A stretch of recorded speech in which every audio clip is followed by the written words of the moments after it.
आदाब नाज़रीन, अभी तक की उर्दू खबरनामे के साथ मैं हूं आसिफ रशीद। बुलेटिन की शुरुआत सबसे पहले बात वादी कश्मीर की, जहां पर श्रीनगर के मारूफ ब्रॉडकास्टर और तज्जिया निगार सैयद फरहद गिलानी का श्रीनगर में आज मुख्तसर अलालत के बाद इंतकाल हो गया।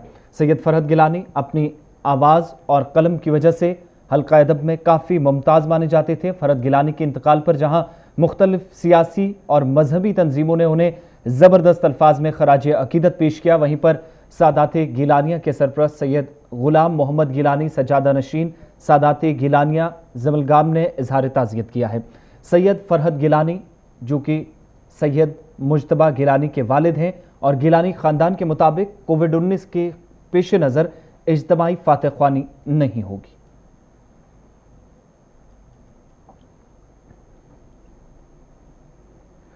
जम्मू कश्मीर में जहां कोरोना मुतासरीन की मौत के बाद तरह तरह की बातें सामने आ रही हैं, वहीं पर सरकारी छुट्टी एक सरकार की जानिब से या सरकारी चिट्ठी ने उन खदशात में मजीद इजाफा कर दिया है, जिसके तहत महकमा सेहत की सेहत पर भी सवाल उठ रहे हैं। सीडी अस्पताल की ये चिट्ठी जो आप अपनी टीवी स्क्रीन पर देख रहे हैं, में बड़े खुलासे हो रहे हैं। चिट्ठी में जहां मरीजों की मौत को लेकर बड़े सवाल उठे हैं, वहीं पर अस्पतालों के बीच तालमेल का फुकदान भी नजर आ रहा है। अमराज कल्ब व कैंसर में मुब्तला खातून को बिला ज़रूरत सीडी अस्पताल मुंतकिल करने पर सवाल उठाए गए हैं और मांग की गई है कि अगर इस तरह के मरीजों को सीडी अस्पताल मुंतकिल किया जाता है तो उन माहिर अमराज को भी सीडी अस्पताल में तैनात किया जाए जो इस मरीज का उस वक्त इलाज कर सकें। मज़ीद तफसीलात के लिए एग्जीक्यूटिव एडिटर इशफाक गौहर के पास चलते हैं। इशफाक, जिस तरीके से चिट्ठी में जो खुलासा हुआ है, जो सरकारी चिट्ठी है, लेकिन कई सवाल खड़े करती है। जब कोविड-19 के बढ़ते खतरात हैं, लगातार अमवात का सिलसिला बढ़ रहा है, मुतासरीन की तादाद भी 1350 के करीब पहुंच चुकी है, ऐसे में इतनी बड़ी लापरवाही आखिर किसकी? देखिए, ये लापरवाही भी आप मानिए और हमारे सिस्टम की नाकामी के अंदर भी इसको जो है गिना जा सकता है, क्योंकि जिस तरीके से चिट्ठी के अंदर जो बात कही गई है कि एक अस्पताल में मरीज एडमिट था, उसे सीडी अस्पताल इसलिए भेजा गया और डॉक्टर को कहा गया कि आप तशखीस कीजिए कि क्या इन्हें कोविड-19 तो नहीं है, जबकि कोविड-19 की फैसिलिटियां वहां पर भी थी और कोई रेस्पिरेटरी प्रॉब्लम उन्हें नहीं थी। चिट्ठी के अंदर ही लिखा गया है ये। तो उससे ये साफ हो रहा है कि अभी जो सिस्टम हमारा है अस्पतालों के अंदर, जिसको बेहतर बनाने की काफी ज्यादा जरूरत है, उसे ठीक करने की काफी ज्यादा जरूरत है, बसूरत दीगर सिचुएशन जो है वो और भी अबतर जो है वो हो सकती है।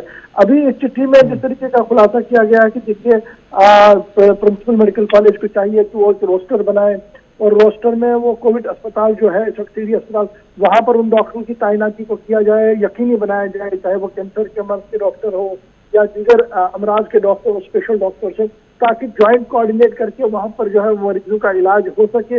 उससे साफ लग रहा है कि जो बेसिक होमवर्क है वो अभी तक भी नहीं हो पा रहा है और सिर्फ इमरजेंसी जो है उसको डील किया जा रहा है, इमरजेंसी तौर पर देखा जा रहा है हर एक चीज को, जिसकी वजह से अब क्योंकि अब आने वाले दिनों में और ज्यादा केसेस जो बढ़ रहे हैं, बाहर से लोग आ रहे हैं तो केसेस बढ़ रहे हैं, तो वो आगे और मिसमैनेज ना हो, सिस्टमेटिक वे में चले। उसके लिए अगर आप इस चिट्ठी को देखेंगे तो एक सही सिमत में एक बड़ा फैसला और सही डायरेक्शन में एक चिट्ठी लिखी गई है जो गवर्नमेंट जीएमसी श्रीनगर को लिखी गई। अब देखना होगा कि जीएमसी श्रीनगर इसको रेस्पॉन्ड कैसे करता है, एक। और दूसरा, इसी चिट्ठी के अंदर अब जो हमें लगता है कि हर एक पेशेंट शायद कोविड की वजह से मर रहा है, उसको बाद में ये भी कहा जा रहा है कि इसका टेस्ट पॉजिटिव आया, लेकिन जब हम उसको ट्रांसफर करते हैं एक अस्पताल से दूसरे अस्पताल के अंदर, तो उस वक्त जो एहतियाती तदाबीर और 10 तरह की चीजें होनी चाहिए थी, शायद वो नहीं फॉलो हो पा रही है। उसी तरह से आपको याद होगा कि कौमी अखबारों में जिस तरीके की तस्वीरें पिछले दिनों छपी हैं अस्पताल की, उसके बाद सवाल काफी ज्यादा उठेंगे। इसलिए जरूरत है कि अगर अमराज कल्ब का कोई पेशेंट है और डॉक्टर को लग रहा है कि शायद रेस्पिरेटरी प्रॉब्लम उसको हो रही है, तो उसी अस्पताल के अंदर एक स्पेशलिस्ट होना चाहिए जो इसका तशखीस कर सके। अगर आपने अब इसको भेजना ही है कोविड में, तो कोविड अस्पताल के अंदर वो सारे डॉक्टर होने चाहिए, हार्ट का भी होना चाहिए, चश्मे और जो सुपर स्पेशलिस्ट डॉक्टर है वो भी होने चाहिए, ताकि एक ही छत के अंदर पेशेंट को पूरा केयर मिल सके। एक बड़ी जरूरत इस वक्त इस चीज। लेकिन इस बीच क्या ये जो आपसी कोऑर्डिनेशन को लेकर भी सवाल उठ रहे हैं, क्योंकि एक बीमारी का मरीज, एक जो बीमार है वो उसको बीमारी कोई और होती है, दूसरे अस्पताल में पहुंचा दिया जाता है। इस बीच कोविड-19 को लेकर जो रिपोर्ट्स भी आ रही है उनमें भी चेंजेस या कुछ रद्दोबदल नजर आ रहा है, जहां पर एक पॉजिटिव केस की दूसरे के नाम रिपोर्ट वो सामने आती है, लेकिन इन सब के बीच में आखिर जो पब्लिक सफर कर रही है इसका जिम्मेवार कौन है? क्या इस वक्त सिर्फ महकमा सेहत जिम्मेवार है या फिर पूरा जो इस वक्त निजाम है जम्मू कश्मीर के अंदर, स्पेशली जब वैली के अंदर इस तरह की चीजें निकलकर सामने आ रही, जिम्मेदार किसको आखिर ठहराया जाए यहाँ पर? देखिए, जिम्मेदारी तो जरूरी होती है, जो इस वक्त फोर फ्रंट पर है, जिनके हाथ में डिसीजन मेकिंग है, वो सारे जिम्मेदार होते हैं। लेकिन जिस तरीके से अभी हम देख रहे थे, टेस्ट हो चुके हैं, 8-8 दिन हुए हैं, रिपोर्ट नहीं आ रही है, टेस्ट मिसिंग है, मिसमैनेजमेंट है टेस्ट के अंदर, एक का नाम और एक का टेलीफोन नंबर है, ये छोटे छोटे एरर्स हैं। लेकिन ये छोटे छोटे एरर्स जो है, ये एक बड़े तूफान का पेश कीमा है, क्योंकि आपकी छोटी सी गलती से किसी और के लिए आप पॉजिटिव कहेंगे और जो पॉजिटिव वो बाहर जाएगा, तो 10 लोगों से मिलेगा। तो ये चीजें ना हो, ये फुल प्रूफ मैकेनिज्म बने, इसकी आज के दिन ही दोबारा रिव्यू होना चाहिए, आज के दिन ही असेसमेंट होनी चाहिए, ताकि कल से ये ना हो। अगर हमने कल पर इसको छोड़ दिया तो ये जो 12 घंटे या 6 घंटे का वक्त होगा बीच में, इससे कितने लोग और मुतासिर होंगे, इसका अंदाजा शायद हमारी एडमिनिस्ट्रेशन को भी है, और बाद में क्या हम उसे हैंडल कर पाएंगे, क्या हम उसे टैकल कर पाएंगे, एक बड़ा सवाल हमारे सामने। बहुत बहुत शुक्रिया तमाम तफसीलात फराहम करने के लिए। तो वादी कश्मीर से हम आपको एक खबर बता रहे हैं जहां पर एक सरकारी चिट्ठी ने कई खुलासे किए, कई सवाल उठाए हैं इंतजामिया पर, जहां पर इस वक्त कई तरह के केसेस सामने आ रहे हैं, जिनके बीच हम ये देख रहे हैं कि एक मरीज अगर आखिरी स्टेज पर होता है या फिर उसे छाती में कोई तकलीफ होती है, दर्द होता है, तो उसे ज़रूर सीडी अस्पताल मुंतकिल कर दिया जाता है। लेकिन यहाँ चिट्ठी में इस बात का भी खुलासा हुआ कि दीगर अमराज में मुब्तला मरीजों को भी इस अस्पताल में मुंतकिल किया गया है, जिसे लेकर आपसी जो तालमेल है अस्पतालों का या महकमा सेहत का, उस पर भी अब सवाल उठने लगे हैं। इधर श्रीनगर के स्किम्स अस्पताल सोरा में आज एक और कोरोना मरीज की मौत होगी, जिसके साथ ही वादी में वायरस से मरने वालों की तादाद 16 हो गई है। आज फौत होने वाली खातून जिसका केस सामने आया था और इसका ताल्लुक वेरीनाग अनंतनाग से बताया जा रहा है, जिसका 12 मई को कोरोना टेस्ट मुस्बत आया था और खातून लबलबा की मर्ज में मुब्तला थी। डॉक्टरों के मुताबिक खातून जिसकी आज मौत हुई है, उसका गुज़श्ता दिनों टेस्ट मुस्बत आया था और आज इसने आखिरी सांस ली है स्किम्स सोरा में। और वादी में अब मरने वालों में जो 16 लोग हैं, जिन 16 मरीजों की मौत हुई है, 5 का ताल्लुक श्रीनगर से, 4 का ताल्लुक बारामूला से, 3 का अनंतनाग से आज का केस मिलाकर, जबकि एक का ताल्लुक जिला कुलगाम, बांडीपोरा और बडगाम अजला से था।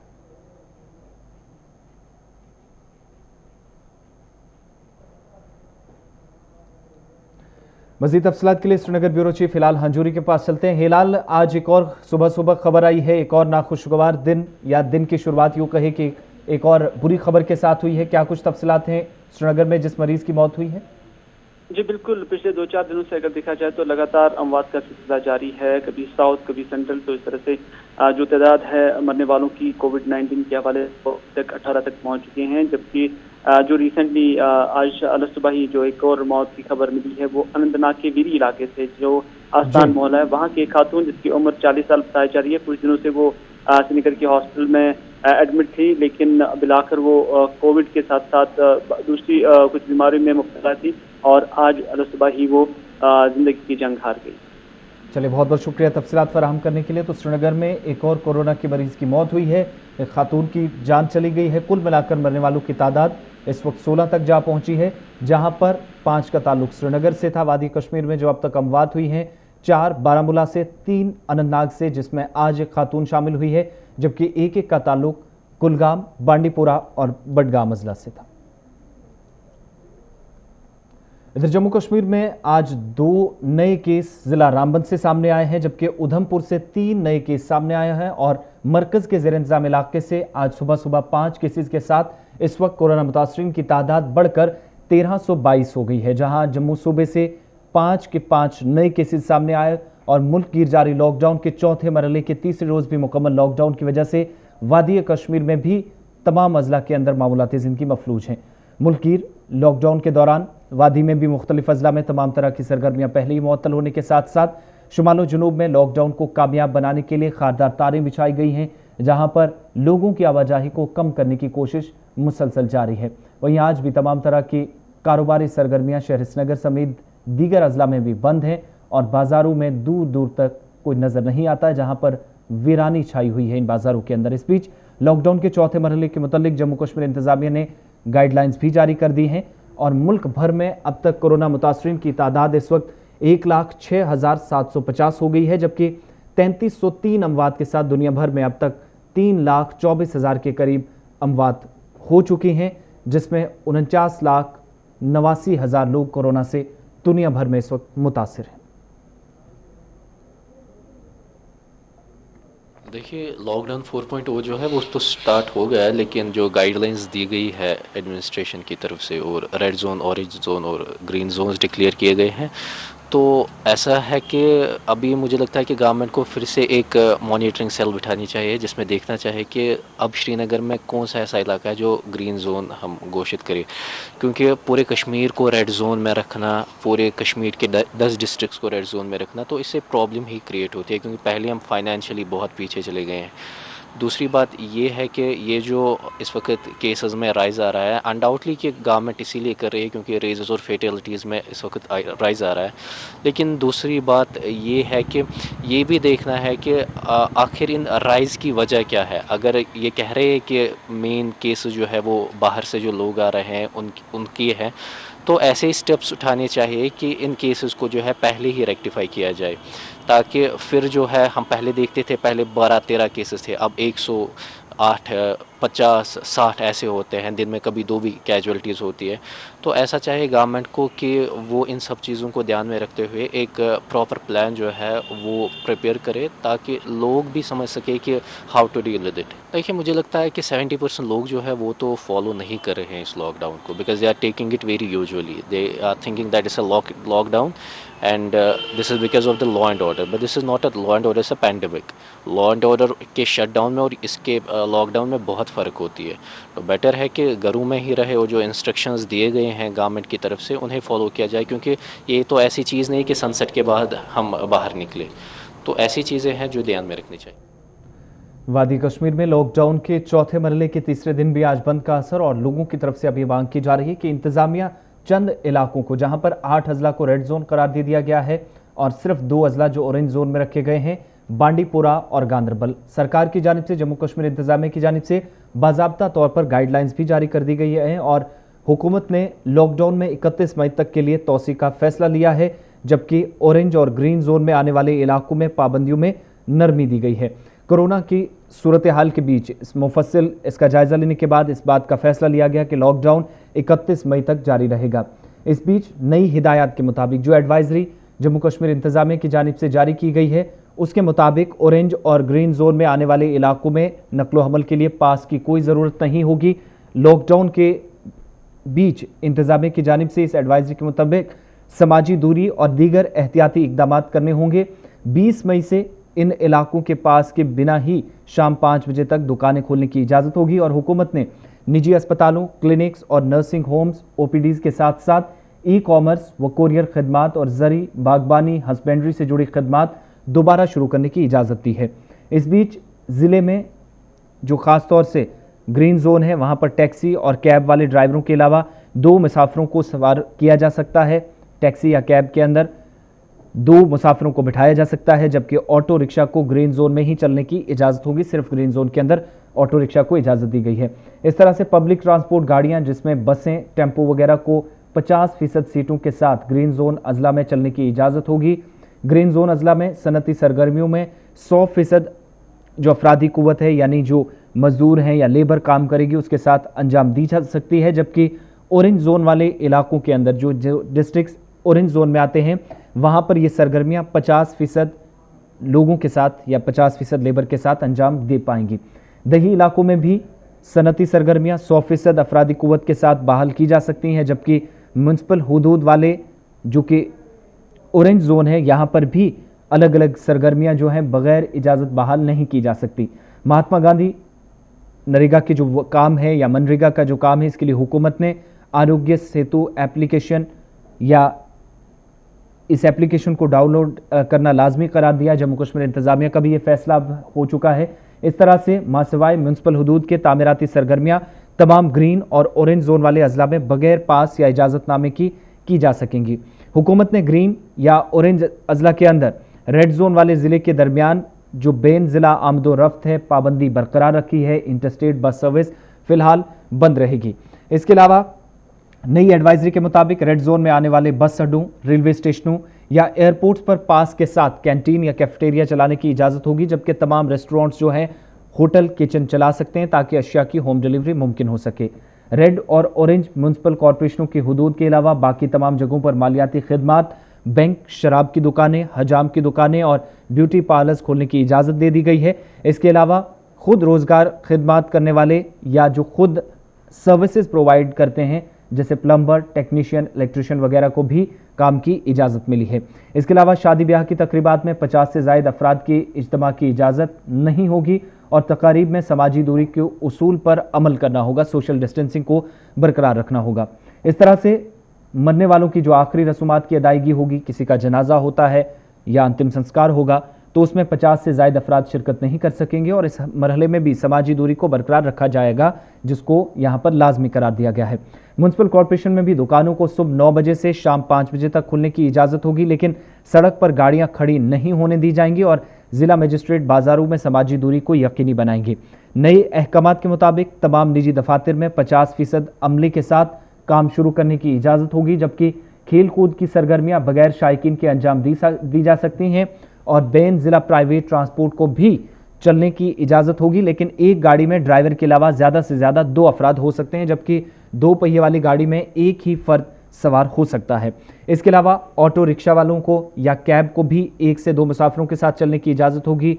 रेड जोन में हुकूमत ने दुकानें, शॉपिंग मॉल्स और मार्केट की इजाज़त नहीं दी, ताहम बेकरी, फल, सब्जियां और करियाना व प्राइवेट दफातर को 33% अमले के साथ काम करने की जम्मू कश्मीर लेफ्टिनेंट गवर्नर इंतजामिया ने इजाज़त दे दी है। सनती सरगर्मियां, इंडस्ट्रियल सेक्टर के अंदर 100% अफरादी कुव्वत के साथ सरगर्मियां रेड जोनों में ये बगैर इजाज़त बहाल नहीं की जा सकती, जबकि रेड जोन वाले अजला के दरमियान डिप्टी कमिश्नर्स की तरफ से इजाज़त के बिना आमदोरफ्त की इजाज़त नहीं होगी।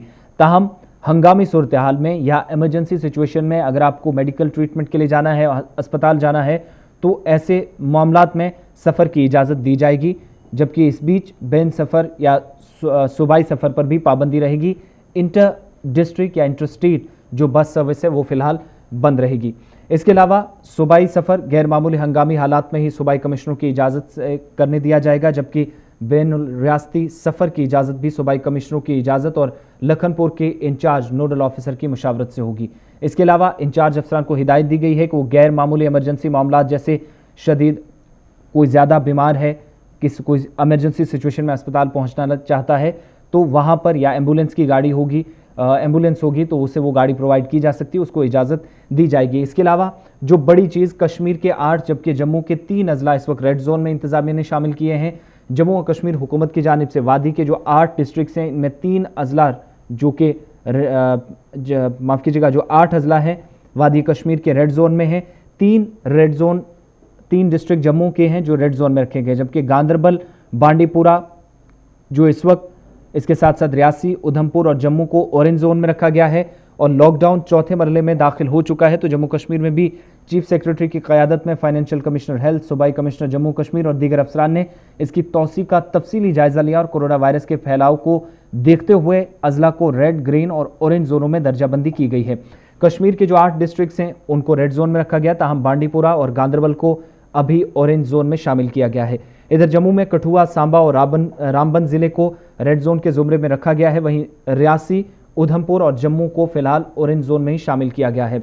डोडा, किश्तवाड़, पुंछ और राजौरी जहां से 1-1 या 2-2 केसेस सामने आए थे, वहां पर इंतजामिया ने फिलहाल इन चारों अजला को ग्रीन जोन में रखा है।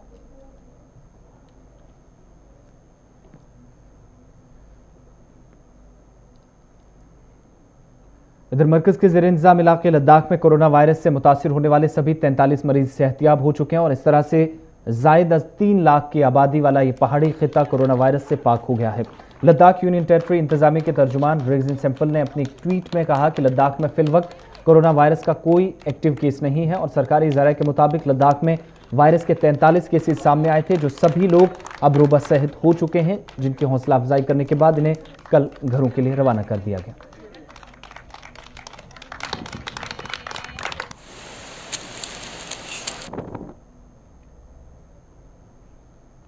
दरभंगा मजदूरों के लिए बसों को लेकर सियासत तेज होती जा रही है। जहां कांग्रेस का कहना है कि वो मजदूरों को लेकर बसें शुरू करना चाह रही थी, लेकिन उसे यूपी सरकार की जानिब से इजाजत नहीं मिली। वहीं दूसरी जानिब बीजेपी ने इस पर पलटवार करते हुए कहा कि कांग्रेस का महज एक दिखावा था। इस ग्रैंड ओल्ड पार्टी की मकसद बसों को खड़ा करके फोटो खिंचवाना था या प्रवासी हमारे श्रमिक भाई हैं, बहन हैं, उनको उनके घरों पर पहुंचाना था। निश्चित तौर से जो कुछ दिख रहा है उसमें बसों को खड़ा करके फ़ोटो खिंचवाने की मंशा ज़रूर साफ दिखाई पड़ रही है। जो प्रवासी श्रमिक हैं उनको उनके घरों तक पहुंचाने या उनके घरों तक पहुंचाने में मदद करने की मंशा नहीं दिखाई पड़ रही। मुझे लगता है कि इस संकट में जिस तरह का वो संकट के समाधान के बजाय सियासी घमासान में ज़्यादा लगे हुए हैं, उन्हें इस बात को समझना चाहिए कि संकट के समाधान में का हिस्सेदार बने, सियासी घमासान पैदा करने की कोशिश ना करें। आज उत्तर प्रदेश की सरकार हो, केंद्र की सरकार हो, पूरी मजबूती और मुस्तैदी के साथ जो हमारे श्रमिक भाई अलग अलग देश के हिस्सों में हैं उनको उनके घरों तक पहुंचाने के लिए, सुरक्षित पहुंचाने के लिए, सम्मान के साथ पहुंचाने के लिए कार्यरत है। लगातार ट्रेनें चल रही हैं। आज खुद रेल मंत्री श्री पीयूष गोयल जी ने कहा है कि और ट्रेनें बढ़ाई जा रही हैं। और क्योंकि ये एक संकट का समय है, संकट के समय में लोगों की सुरक्षा हो, किसी भी तरह से इस संकट में जो लोग हमारे श्रमिक भाई हैं, बहन हैं, उनको किसी तरह की स्वास्थ्य की, सेहत की दिक्कत ना हो, वो भी। जम्मू श्रीनगर कौमी शाहराह पर बढ़ते सड़क हादसात ने अब तक कई लोगों की जान ली है। शाहराह पर पिछले 24 घंटों के दौरान भी जहां पर फोर लेनिंग का काम तो जारी है, लेकिन पंथियाल के मकाम पर लोगों को इस वक्त सफर के दौरान कई मुश्किलात से गुजरना पड़ रहा है। शाहराह पर कल भी पंथियाल के मकाम पर घंटों तक गाड़ियों की आमदोरफ्त मुतासिर हुई, जब यहां कई घंटों तक पत्थरों के गिरने का सिलसिला जारी रहा। इस शाहराह पर सफर करने वाले लोगों ने इंतजामिया और मरकजी हुकूमत को हदफे तनकीद बनाया, जहां पर इस वक्त सफर करना एक अजाब बन गया है।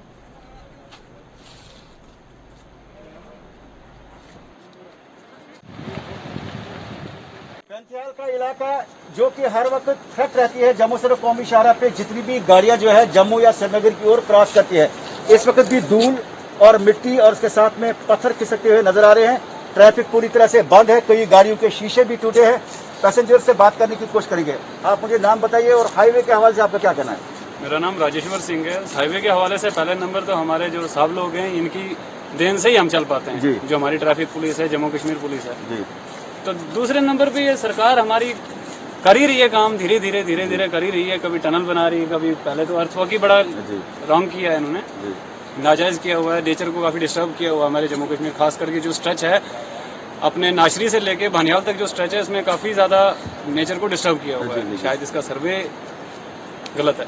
आपका जो बचपना लेकर आज का जवानी के दहलीज पे आपने कदम रखा है, क्या आपने देखा कि कभी पंथियाल का थ्रेट जो है खत्म हो गया? नहीं, यहाँ पे कभी भी खत्म नहीं हुआ। यहाँ पे कहीं ज्यादा हमारे जवान भी शहीद हुए और कहीं ज्यादा पैसेंजर भी हलाक हुए जी। वो आपने देखा होगा, समाधि है यहाँ पे, हिंदू मुस्लिम सिख ईसाई चारों के यहाँ पे ध्यान तो हुआ। बिल्कुल, ये पंथियाल का इलाका ऐसा इलाका जहाँ पे एक समाधि बनाई गई है, यानी जिसमें लिखा है हिंदू मुस्लिम सिख इत्तेहाद जिंदाबाद। और वो इस एतबार से भी चूंकि देश में जो है हिंदू मुस्लिम सिख इत्तेहाद जो है वो भाईचारा कायम और रहना चाहिए और है भी, और इसलिए यहाँ पे इतने हादसे हुए हैं कि वहाँ पर एक समाधि भी बनाई गई है जिसमें हिंदू मुस्लिम सिख हर किस्म, ईसाई जो है हर धर्म के लोगों ने जो है यहाँ पर कुर्बानी दी है, उनकी कीमती जानें तलब हो गई है। यहाँ पे एसओ रामसू से बात करने की कोशिश करते हैं, जो यहाँ पे खड़े रहते हैं ट्रैफिक रेगुलेशन के हवाले से। सर, कितना स्ट्रेसफुल है आज की डेट में अगर बात करें? पंथियाल पिछले कई घंटों से बंद पड़ा हुआ है। तकरीबन कई दिनों से ये सिलसिला चला आ रहा है। बहुत डेंजरस कंडीशन में यहाँ से हम गाड़ियों को पहले रिमूव करवा रहे हैं। हमारे as per directions of our higher officer, उन्हीं की डायरेक्शन पे हम रात दिन यहाँ पे काम कर रहे हैं। कंपनी के भी यहाँ पे आदमी हैं, बट ये है कि ये या तो मुझे लगता है कि किसी वजह से टनल की वजह से डिस्टर्ब है या कुछ है, लेकिन बहुत ही डेंजरस, मतलब डेथ, मानो की डेथ ट्रैप बन गया है। हम अगर बात करें बानिहाल से लेकर यहाँ पंथियाल तक इतनी धूल है, जगह जगह पे काम चल रहा है, कहीं पे पानी का टैंकर नजर नहीं आ रहा है। कहीं पे भी कंपनी वालों को हमने कंसर्न को इन्फॉर्म किया हुआ है, बट यहाँ पे मुश्किल हो जाता है कि जब तक हमने कई बार इन्फॉर्म किया कि यहाँ पे एक्सीडेंट होने का खतरा है, क्योंकि धूल जब डस्ट हैवी डस्ट वहाँ से ऊपर से स्लाइड आती है, हैवी डस्ट में जब या गाड़ियाँ यहाँ से चलती हैं तो हैवी डस्ट में नजर नहीं आता कुछ ड्राइवर को, तो एक्सीडेंट होने का 100% मतलब श्योर है। तो इतनी डस्ट होने के बावजूद भी हम यहाँ पे ट्रैफिक को प्ले करवा रहे हैं, कर रहे हैं, अपनी जान हथेली पे रख के हम यहाँ रात दिन काम कर रहे हैं। तो ये चलिए सर, बहुत बहुत शुक्रिया। ट्रैफिक के लोग यहाँ पर हमारे साथ बात करें कि जान हथेली पे रख के काम करते हैं। पैंतीहाल का व्यू और इसमें जो है बिल्कुल ये जो डोजर ऑपरेटर है पूरे 100% थ्रेट के अंदर काम कर रहा है। ऊपर से पत्थर स्लाइड्स का मंजर, हाईवे पे गाड़ियां दोनों तरफ से स्ट्रैंडेड और वक्त से पत्थरों का खिसकना यहाँ पे जारी है। उम्मीद करेंगे कि वर्किंग एजेंसी सबसे पहले इस पैंतीहाल की थ्रेट और डिगडोल और त्रिशूल मोड़ पर खत्म करेंगे, उसके बाद हाईवे के बाकी स्ट्रेच पे काम किया जाए ताकि हम रियासत जम्मू कश्मीर की लोगों के जो है कीमती जानें बचा सके। पैंतीहाल से कैमरा पर्सन शकील नाइक के साथ आरिफ वही गुलिस्तानी। विरसरा जिला पुंछ के ब्लॉक लोरन में लोहिलबेला पंचायत की अवाम दीगर सहूलियात के फुकदान के साथ साथ मरकजी सरकार की जानिब से शुरू की गई मुख्तलिफ स्कीमों से भी इस्तेफादा हासिल करने में नाकाम रही है। दरअसल लोहिलबेला पंचायत के लोगों ने शिकायत करते हुए कहा कि इलाके में मुस्तहिक अफराद को ना ही जॉब कार्ड, ना राशन कार्ड, ना SBM की फहरिस्तों में शामिल किया गया है और ना ही PMAY स्कीम के तहत उन्हें सहूलियात मैसर हैं। इन लोगों के मुताबिक बेवाओं या गरीबी की सतह से नीचे जिंदगी गुजारने वाले लोगों को BPL के जुमरे में नहीं लाया गया, जिसकी वजह से इलाके की एक वसी आबादी मुश्किलात से दोचार है।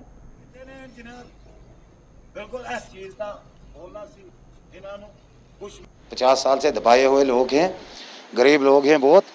इन लोगों को आज तक ना PMAY मिली है, ना SBM मिली है, ना कोई BPL मिली है इनको, क्योंकि उन लोगों को BPL राशन मिलता है जो बड़े बड़े लोग हैं, घर से बाहर निकलते हैं गाड़ी पे और पुंछ में जाते हैं, वहाँ से गाड़ी पे बैठते हैं, घर के आगे गाड़ी लगाते हैं, उन लोगों को BPL राशन मिलता है। BPL राशन कार्ड का सर्वे है पंचायत लोहिलबेला का, यहाँ PMAY का सर्वे है या SBM का सर्वे है। इसमें जो जिस भी मुलाजिम ने ये सर्वे किया है उसने सिर्फ और सिर्फ VIP फैमिलीज को शामिल किया है। जैसे देख लो जनाब, बाप के नाम से जॉब कार्ड बना है तो आगे उसके अगर 4 बेटे हैं, अभी वो अलग नहीं हुए, अभी उनकी शादियां नहीं हुई हैं, अभी उनका राशन कार्ड नहीं बना हुआ, उनके जॉब कार्ड बने और उनके SBM में भी लिस्ट में नाम दिए गए हुए। BPL राशन कार्ड में जिन लोगों को शामिल किया गया है उनके पुंछ सिटी से लेकर नूरपुर तक तकरीबन 10 से 15 जगह अराजी है। जम्मू कश्मीर में डोमिसाइल कानून को लेकर लगातार सियासी जमातों के इस वक्त रिएक्शन सामने आ रहे हैं, जहां पर कल कई सियासी जमातों ने इसका खैर मकदम करने के साथ साथ कुछ लोगों की जानिब से इसकी तनकीद भी की गई थी। वहीं पर जम्मू कश्मीर नेशनल कॉन्फ्रेंस का रद्द-ए-अमल भी सामने आया है। मुझे तो अभी इस पे कोई नहीं कहना है, क्योंकि ये जो डोमिसाइल का मसला है और बाकी जो मसले हैं ये इस वक्त न्यायालय के ज़ेरे गौर हैं। सुप्रीम कोर्ट का इस पे फैसला आएगा तो उसके बाद इस पे कोई बातचीत की जा सकती है। लेकिन ये डोमिसाइल के एक्ट में एक बड़ी अजीब सी बात मुझे लगी कि जो स्टेट सब्जेक्ट है उनको अब कतार बना के हम इस स्टेट के बाशिंदा हैं, हम मालिक हैं, हम और आप मालिक हैं जो स्टेट सब्जेक्ट हैं। हम हमारा हरी सिंह जी ने बहादुर ने हमें स्टेट सब्जेक्ट का राइट दिया। हम इस ज़मीन, हमारी ये ज़मीन है, हमारे ये जम्मू कश्मीर है, हम भारतीय हैं और जम्मू कश्मीर के वासी हैं और हमें गर्व है। लेकिन आज हमने लाइन लगा के तहसीलदार के पास खड़े होना है कि अब हमें ही आप डोमिसाइल का सर्टिफिकेट दे दीजिए, हम स्टेट सब्जेक्ट हैं। मैं डोमिसाइल एक्ट होना चाहिए या नहीं होना चाहिए उस बहस में इस वक्त नहीं पढ़ना चाहता, वो जब न्यायालय से फैसला है। लेकिन डोमिसाइल एक्ट में मैं ये समझता हूँ अब कल ये नौकरियां एडवर्टाइज करेंगे। अब जो हमारे स्टेट सब्जेक्ट लड़के हैं, ये नौजवान हैं, उन्होंने जाके तहसीलदार से करना है। क्यों ना ये कहते कि जिसके पास PRC है वो वही प्रूफ है। आपको प्रूफ ही चाहिए ना कि आप डोमिसाइल हैं या नहीं हैं। मैं डोमिसाइल एक्ट को एग्री करता हूँ या डिसएग्री करता हूँ, ये बात की बात है, ये तो जिसे न्यायालय का फैसला आएगा उसमें बात होगी।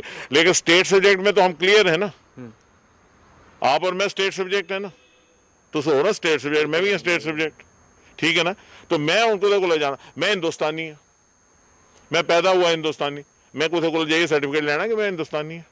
नहीं ना होंगे सर्टिफिकेट। तो जो मैं स्टेट सब्जेक्ट है, मेरे बुजुर्ग स्टेट सब्जेक्ट थे, मेरे बुजुर्ग स्टेट सब्जेक्ट, मैं किस गल का स्टेट सब्जेक्ट कोई सर्टिफिकेट लैनी तहसीलदार के कोल खड़ा कर, ये कन्ने लोगों को परेशानी होगी, लोगों को इससे रेड टेप होगा, इसको नहीं करना चाहिए। और मैं तो हैरान हुआ ये स्टेट सब्जेक्ट का लॉ देख कर, ये जो डोमिसाइल का एक्ट आया, मुझे तो इसमें कहीं लगता है कोई गलती हो गई, शायद तरमीम करेंगे। किस चीज को आप गलती कह रहे हैं? हमने हमेशा बात की अखंड जम्मू कश्मीर की, हम भारत का हिस्सा है, हमने अखंड जम्मू कश्मीर की बात की। गिलगित बल्टिस्तान, आपका मुजफ्फराबाद, मीरपुर, ये हमारा जम्मू कश्मीर है, हम जम्मू कश्मीर, ये हम उसको एक समझते हैं। हमारा गुलाब सिंह जी ने ये स्टेट बनाई थी, और आखिरी गवर्नर जो गिलगित थे ब्रिगेडियर गंसार सिंह जमवाल साहब थे, बरनाई के, रायपुर के। ये स्टेट जो है, ये जितना इसका इलाका है हमारा है, हम हैं जम्मू कश्मीर के वासी, ये हमारा जम्मू कश्मीर है। इस डोमिसाइल में उसमें हमने पहले आज तक 27 सीटें भी रखी थी उनके लिए जो वहां से आने वाले थे, और इसमें तो डोमिसाइल एक्ट बनाया, उनके लिए क्लास ही कोई नहीं। पीओके रिफ्यूजी की बात की जा रही है, वेस्ट पाकिस्तान रिफ्यूजी की बात की जा रही है, कश्मीरी पंडित माइग्रेंट की बात, कश्मीरी पंडित तो यहीं का अपना हमारा भाई है, वो यहीं का स्टेट सब्जेक्ट। पीओके रिफ्यूजी भी हमारा स्टेट सब्जेक्ट है, कोई ऐसी बात नहीं है। आपने वेस्ट पाकिस्तान रिफ्यूजीज का भी कर दिया, आपने वाल्मीकियों का भी कर दिया, आपने गोरखा का भी कर दिया, लेकिन मुजफ्फराबाद में भी जो रह रहे हैं वो भी तो जम्मू कश्मीर के स्टेट सब्जेक्ट हैं। जो मीरपुर में रह रहे हैं वो भी तो हमारे हैं, गिलगित वाले भी तो हमारे हैं, ये हमारी स्टेट है। हम अखंड जम्मू कश्मीर की बात कर रहे हैं। मैं हैरान हूं, कहीं गलती हुई है, मुझे लगता है वो करेक्शन करनी चाहिए, जल्दी करेक्शन कर लेनी चाहिए। हम एक तरफ तो थर्मामीटर लगा रहे हैं गिलगित का टेम्परेचर बताने के लिए, और डोमिसाइल में हमने उनको निकाल ही दिया। खबरों के इस बुलेटिन में फिलहाल इतना ही। आसिफ रशीद को इजाजत दीजिए।